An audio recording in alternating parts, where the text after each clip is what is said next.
নাটোরে প্রথমবার অনুষ্ঠিত হলো আন্তঃজেলা হরিজন ফুটবল টুর্নামেন্ট। নাটোরের বিশেষ প্রতিনিধির পাঠানো তথ্যছবিতে বিস্তারিত।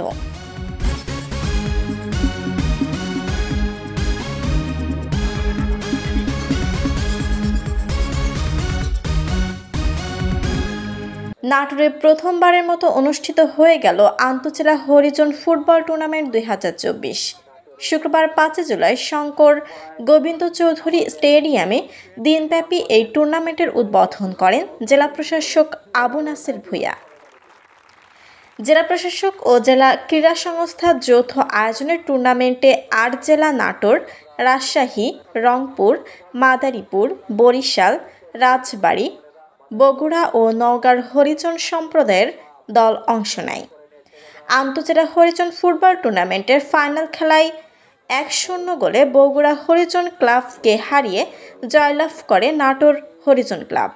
খেলা শেষে বিজয়ীদের মাঝে পুরস্কার বিতরণ করেন জেলা প্রশাসক আবু নাসের ভূঁইয়া।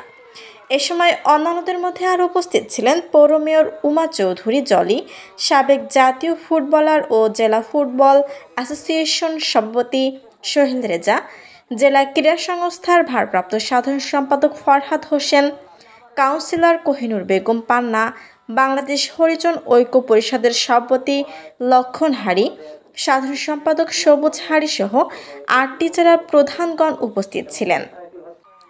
এর আগে সকাল 11টায় উদ্বোধনী খেলায় মাদারীপুর হরিজন ক্লাবকে 4-0 গোলে হারিয়ে নাটোর হরিজন ক্লাব ফাইনাল খেলায় উন্নীত হয়। অপরদিকে বগুড়া হরিজন ক্লাব নওগাঁ হরিজন ক্লাবকে হারিয়ে ফাইনালে ওঠে। পরে বিকেলে নাটোর ও বগুড়ার মধ্যে ফাইনাল খেলা অনুষ্ঠিত হয়। শিলা আক্তার, ডেস্ক রিপোর্ট, চ্যানেল এ নিউজ।